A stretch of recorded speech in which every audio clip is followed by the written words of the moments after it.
तो हेलो बच्चों, आप सभी को नमस्कार। तो कैसे आप लोग? बढ़िया, चलिए बढ़िया रहिए। तो जैसा कि आप लोग यहाँ पे सामने देख रहे हैं कि एम करियर इंस्टीट्यूट में जो नीट क्रैश कोर्स 2024 है उसका एक फुल प्लानिंग के साथ हम आप लोगों से जुड़ेंगे कि आपको क्रैश कोर्स साथ में ऐप में कैसे सब्सक्रिप्शन के साथ आप लोग क्रैश कोर्स में हमारे साथ जुड़ेंगे। और क्रैश कोर्स इतना इफेक्टिव है कि आपको मज़ा आ जाएगा। यदि आपने अभी तक कहीं पढ़ा होगा और एक बार आप यहाँ पढ़ोगे ना तो आपको अलग लेवल पे मज़ा आएगा। क्यों? क्योंकि आप ये मान लीजिए कि जितने क्वेश्चन आपके जूलॉजी में आने वाले हैं या जितने क्वेश्चन आपके बॉटनी में आने वाले हैं, मोर देन 90% क्वेश्चन आपको इसी वीडियो से फंस जाएगा। क्योंकि सिलेबस है एनसीईआरटी और यहाँ पे क्रैश कोर्स का एकदम मेन जो मोटो है वो सिर्फ एनसीईआरटी है। क्लियर? एनसीईआरटी का लाइन बाय लाइन कौन सी लाइन से कौन से पैराग्राफ से किस तरह से क्वेश्चंस क्रिएट होते हैं, किस तरह से क्वेश्चंस बनेंगे। तो यदि हम जूलॉजी की बात करें तो जूलॉजी से एनसीईआरटी में जूलॉजी में एनसीईआरटी से एक स्टेप ऊपर लेके चलेंगे और बॉटनी में एज इट इज एनसीईआरटी लेके चलेंगे। क्लियर? तो आप लोग साथ में जुड़े रहिए, आपको सच में बहुत मजा आने वाला है। आप 5 मिनट प्लानिंग सुनने के बाद आप देखेंगे तो आपको किस लेवल पे मजा आएगा वो आप खुद अंदाजा लगा लेंगे। क्लियर? तो चलिए अपन आपको एक प्लानिंग बाय प्लानिंग बताते हैं। तो जैसे मैंने बैच स्टार्ट किया 22 फरवरी, ऑनलाइन और ऑफलाइन बैचेज स्टार्ट किया मैंने। तो ऑनलाइन बैचेज जो हैं तो आपको ऑनलाइन बैच जो हैं आपको या तो ऐप के माध्यम से या तो आप यूट्यूब के थ्रू, दोनों में से किसी भी पैरेलली आप कर सकते हैं। ऐप से भी बहुत रिजनेबल फीस में हम लोग स्टार्ट किए, बहुत कम फीस में स्टार्ट किए हैं। एक्चुअल में क्या है कि ऐप में आपको free test series, free online live classes, clear, free study material, इतनी सारी चीज़ें आपको एक्चुअल में ऐप में सब कुछ फ्री मिल जाएगा। और यूट्यूब में भी हम लोग एकदम सिस्टमेटिक पूरा कंटेंट यूट्यूब में भी देंगे। लेकिन यूट्यूब में क्या होता है, कभी एड्स आ गए, कभी कुछ एकदम सिस्टमेटिक नहीं होता। फिर भी हम लोग ट्राई करेंगे कि आपको ऐप और यूट्यूब दोनों में पैरेलल लेके अपन चलेंगे अपने चैनल के माध्यम से और आपको बहुत मज़ा आने वाला है। क्लियर? तो जैसा कि आज हम क्रैश कोर्स में मैं खुद आप लोगों को पढ़ाऊंगा ह्यूमन फिजियोलॉजी और आपको कितना मज़ा आने वाला है आप खुद देखोगे। तो ह्यूमन फिजियोलॉजी मैं स्टार्ट करूंगा और ह्यूमन फिजियोलॉजी में हमने टोटल 10 चैप्टर लिए हैं।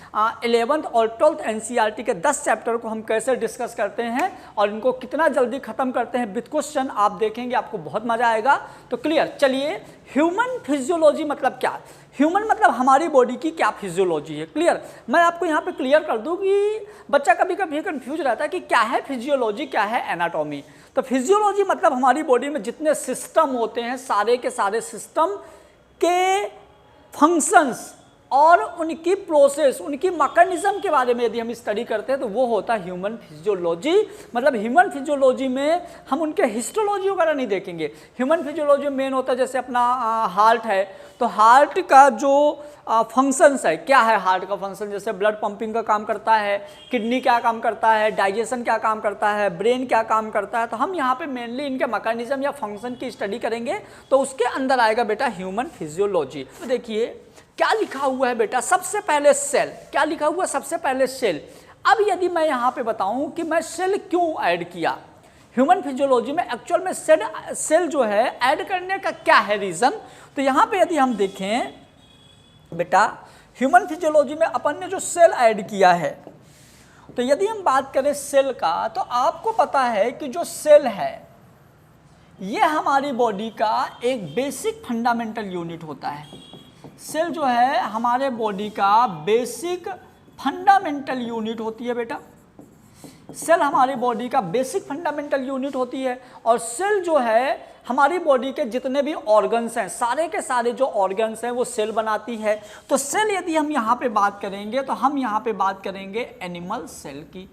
थोड़ा सा देखेंगे। क्लियर?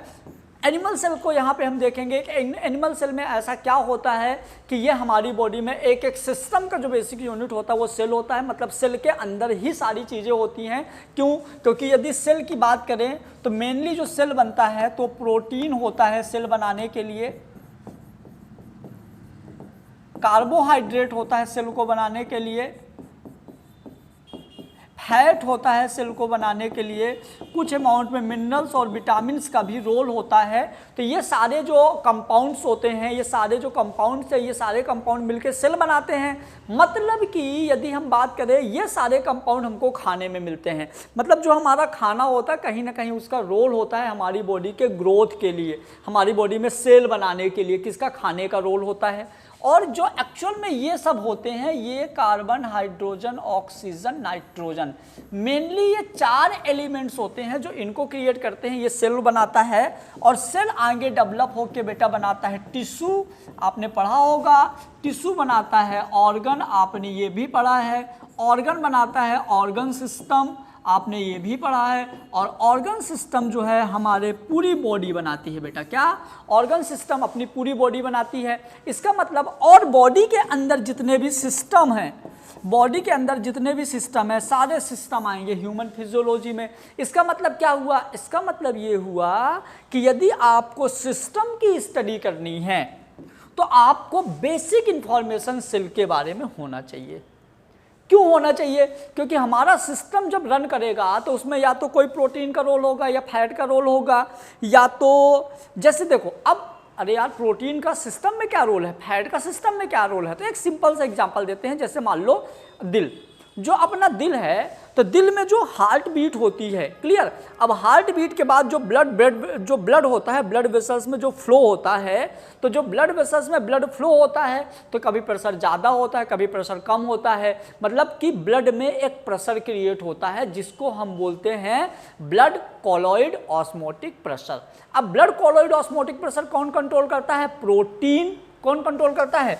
प्रोटीन। अब प्रोटीन सेल के अंदर कितने अमाउंट में है, कितना प्रेशर जनरेट करेगा, इस वजह से सेल के बारे में थोड़ी सी इंफॉर्मेशन बहुत जरूरी है। क्लियर? तो देखिए, यदि हम बात करें तो देखो यहाँ पे एक ऐसा मैंने सेल का डायग्राम बना के रखा हूँ। सेल के सेंटर में बेटा ये न्यूक्लियस लेके रखे हैं, ये गोल्जी बॉडी होता है सेल के अंदर, ये गोल्जी बॉडी है। क्लियर? ये न्यूक्लियस है, ये गोल्जी बॉडी है, यहाँ पे ये माइटोकॉन्ड्रिया भी है, यहाँ पे ये ट्यूब्यूल्स हैं। क्लियर? इस तरह से सेल के अंदर जितने भी सेलुलर ऑर्गेनल्स हैं सारे के सारे हम यहाँ पे लिए हुए हैं। सेल का मैंने यहाँ पे डेफिनेशन मेंशन किया हूँ, है ना। क्रैश कोर्स में थोड़ा थोड़ा अपना चलेगा, तो आप डेफिनेशन में क्या देखोगे? A cell is defined as the smallest basic unit of life that is responsible for all of life process। Clear? जो सेल होता है ये एक बेसिक यूनिट होता है जो कि लाइफ की प्रोसेस के लिए रिस्पॉन्सिबल होता है। क्लियर? ये याद रखिएगा, सेल एक बेसिक यूनिट होता है जो हमारी लाइफ में जितनी भी प्रोसेस चलती है, हमारी लाइफ में जितने सिस्टम चलते हैं। ब्रेन की बात करो तो नर्व सेल जो पूरा ब्रेन बना, ब्रेन और स्पाइनल कॉर्ड, मतलब हमारी पूरी बॉडी का नर्वस सिस्टम क्रिएट करता है। क्लियर? फिर यदि आप बात करो हमारे सर्कुलेटरी सिस्टम की बात करो तो वहाँ पे सारा ज़्यादातर रोल ब्लड का है, तो ब्लड सेल। क्लियर? फिर मतलब ये मान के चलो कि ज़्यादातर जो हमारी बॉडी में सिस्टम्स होते हैं, जो प्रोसेस होती है, कौन मेंटेन करता है? सेल। इस वजह से सेल के बारे में मैंने बस इतना बताया हूँ। उसके बाद सेल का डिटेल हम इस चैप्टर में पढ़ेंगे, सेल बायोलॉजी वाले चैप्टर में। क्लियर? अब क्या होता है बेटा, जो सेल है, अब जो सेल है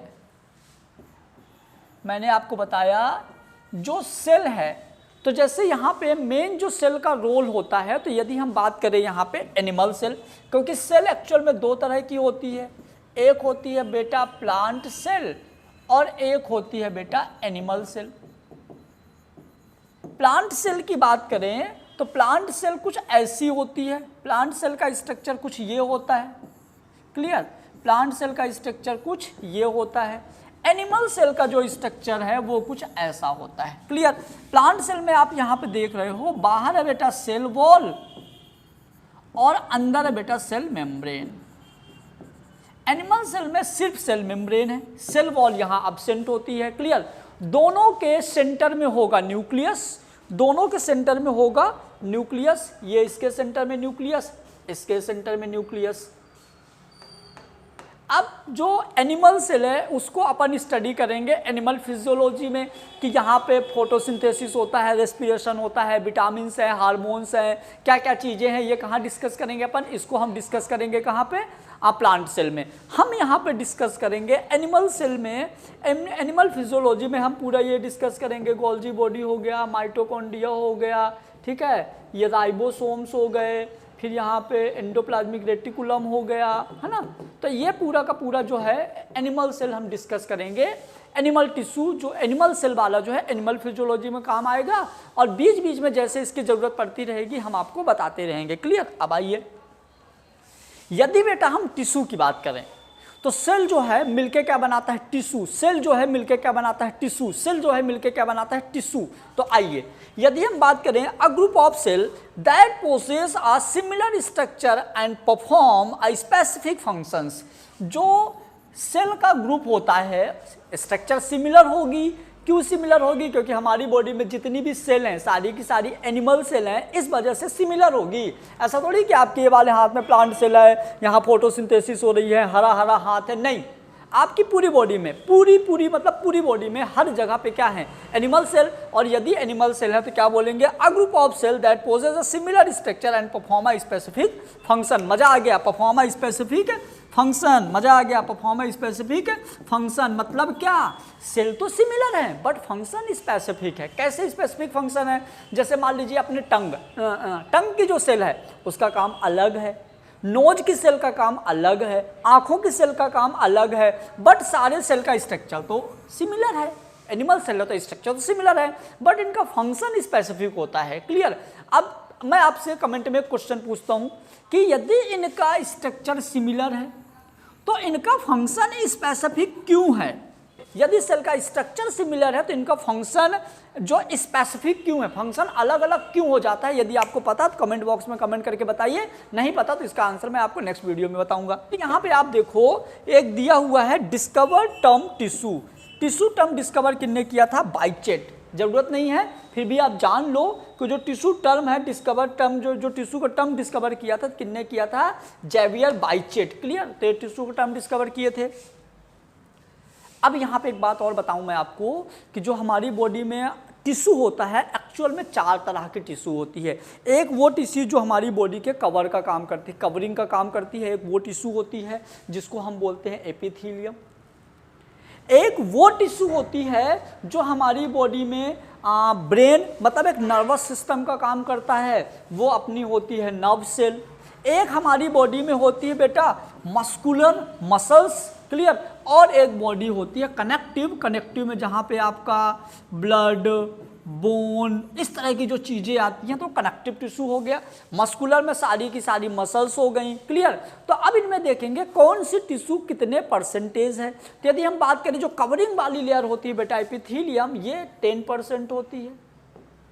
बहुत अच्छी बात है, याद रख सकते हो आप। नर्वस टिश्यू भी 10% होती है।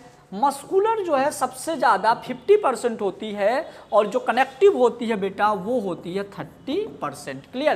तो हो गया बेसिक टिश्यू का इंफॉर्मेशन। अब मैं आपको बता दूं, यदि आपको टिश्यू से रिलेटेड कोई भी जानकारी चाहिए तो आप कमेंट बॉक्स में कमेंट करके ज़रूर बताइए। उसके बाद बच्चों, अब टिश्यू के बाद जैसे अपन ने सेल देखा, अपन ने टिश्यू देखा, टिश्यू के बेसिक नाम बता दिया।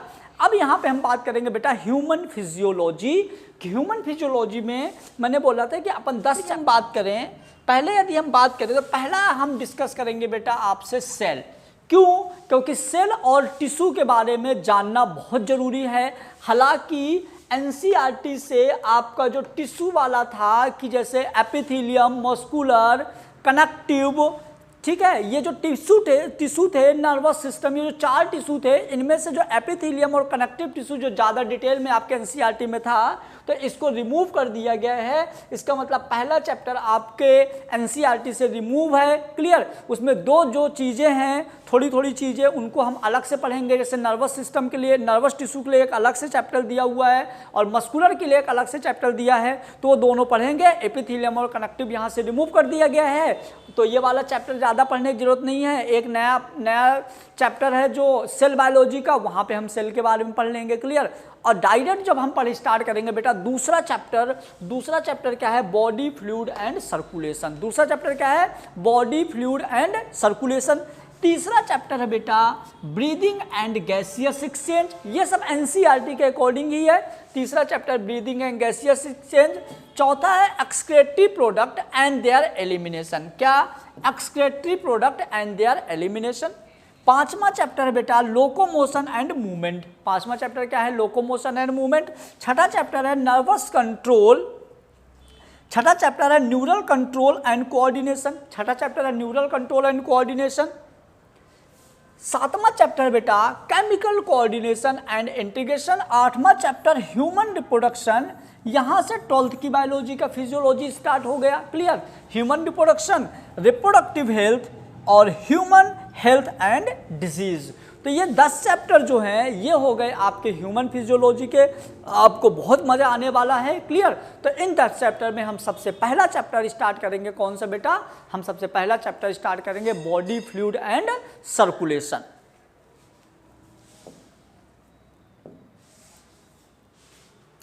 ये हो गया बेटा क्रैश कोर्स में जो हम स्टार्ट कर रहे हैं ह्यूमन फिजियोलॉजी का पूरा डिटेल। उसके बाद अब हम चैप्टर बाय चैप्टर स्टार्ट करेंगे। तो हम सबसे पहले स्टार्ट करेंगे बेटा ब्लड। क्या स्टार्ट करेंगे आज? ब्लड। ठीक है बच्चों, यदि आपको कैसे एडमिशन लेना है इसमें और कैसे कोर्स को ज्वाइन करना है तो आप गूगल प्ले स्टोर में जाके और एम करियर इंस्टीट्यूट भोपाल नाम की ऐप आप डाउनलोड कर सकते हो, या आप इस कॉन्टैक्ट नंबर से डायरेक्ट कॉन्टैक्ट कर सकते हो। और डिस्क्रिप्शन में ऐप और टेलीग्राम की लिंक दी हुई है, आप वहाँ से ज्वाइन कर सकते हैं। वहाँ पर आपको फुल इन्फॉर्मेशन मिल जाएगी। Thank you so much.